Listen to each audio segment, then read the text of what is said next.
I've had some really good days down there dragging that thing around. But the neat thing with the Carolina rig over a Texas rig is the fact that that weight is going to stay down there on the bottom, and you pull it along and that bait can kind of float up off the bottom. That's kind of the benefit to a Carolina rig over a Texas rig. It's just that that bait has a lot of freedom. It's got a lot of movement. It's on a leash, but it does have a lot of room to wander. It can, you know, it can float around and kind of glide around. So you almost get a weightless presentation down at any depth in which you want to fish it.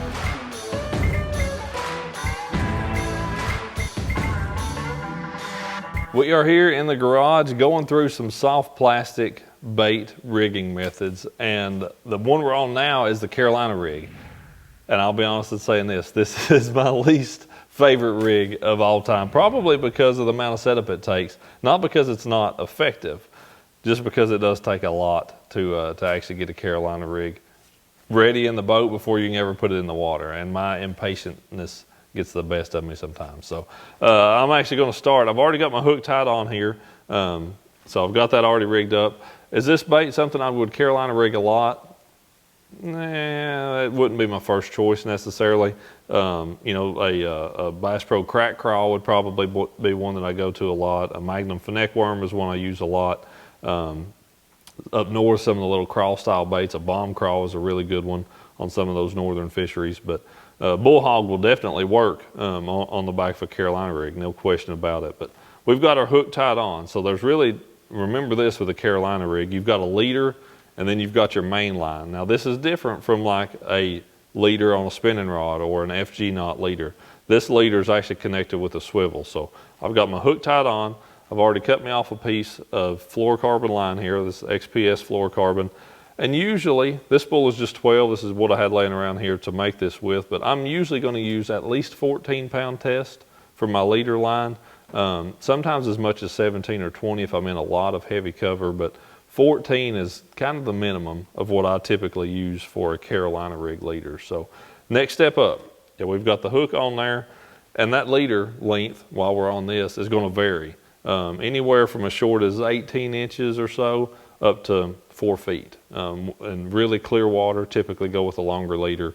Dirtier water or shallower water, typically go with a shorter leader. It's kind of my general rule of thumb there. If you start off with about a 2-foot leader, you're not going to be very far off either direction. So I've got my hook tied on. I've got me about 2 feet of line here.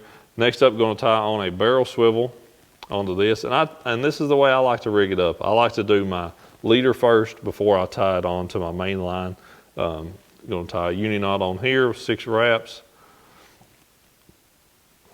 to that barrel swivel. So now I got that. Again, not going to wet it. Y'all don't want to see my slobber just to make this video look good. So always wet your fluorocarbon on your knots though when you're cinching those down.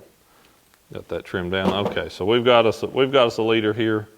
Yeah, we've got a good 18, 20 inches worth of leader, something like that to work with. So now that part's done. Set that aside for a second.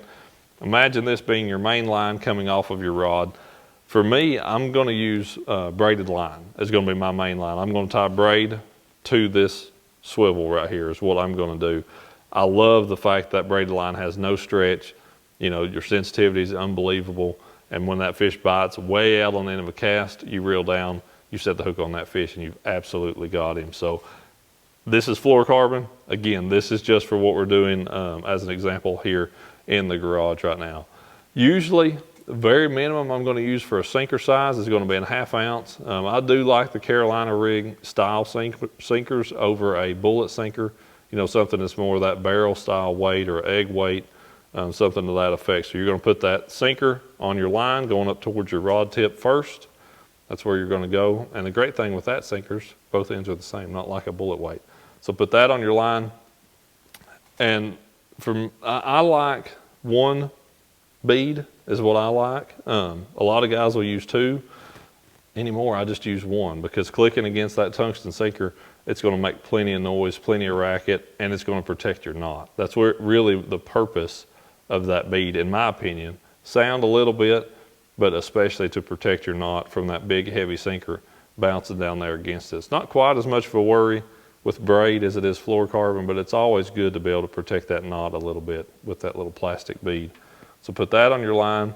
Now you're going to tie that to that swivel as well. This is the part where if you are tying with a Palomar, you have to tie up the leader first, but you'd want to leave your hook off. You'd want to tie the barrel swivel onto your leader and then do this step. Then your last thing would be actually to tie that hook on last if you tie with a Palomar. Tying a uni, it doesn't make any difference at all what order that you do those in. So I'm going to tie that up here now. And put that on, 6 wraps here. Okay. I'm going to say it again just because I'll get roasted in the comments. Why didn't you wet your line? I always wet my line when I'm actually fishing with it. Y'all just don't want to see slobbers in this video, so I don't want to see it either. All right, there we go. Our rig is done. So there is our Carolina rig. We've got our barrel weight on there. We've got our plastic bead for that to click against, give a little bit of noise, as well as it kind of fits over that knot really well. Barrel swivel, leader, up to our hook that's got our bait on it. So that is a Carolina rig. Again, not one of my favorite techniques in the world. It does absolutely catch them. It can be a really good way. Some of the northern fisheries we go to, those smallmouth fisheries, man, this thing is worth its weight in gold. And at times when I'll reach in and tie it on. But some of those places down in Florida I think of too, you know, can be extremely good to fish a Carolina rig on. I've had some really good days down there dragging that thing around. But the neat thing with the Carolina rig over a Texas rig is the fact that that weight is going to stay down there on the bottom, and you pull it along and that bait can kind of float up off the bottom. It'll go back down. A lot of times it just spends its time dragging on the bottom if it's flat, but if you've got some breaks, you can kind of pull that weight up off the bottom.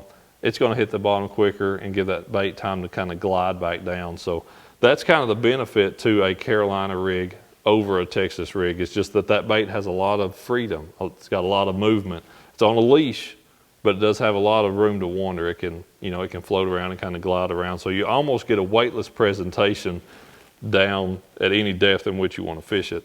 That's the beauty of a Carolina rig, is the fact that that bait can really just, you know, kind of be on its own. It's on a leash, but it's not gonna, you know, it's not gonna be tied to it like it will be with a Texas rig or a jig head or something like that. For the setup that I'm gonna fish it on, a little bit longer rod generally because I'm out in open water most of the time, like a 7-foot 3-inch medium heavy rod.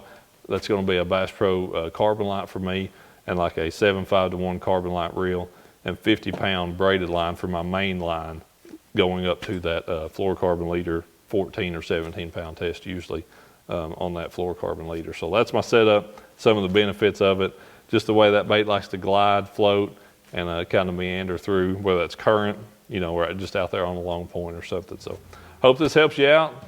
If you're really desperate one day, break out that ball and chain. Sometimes it'll save your day.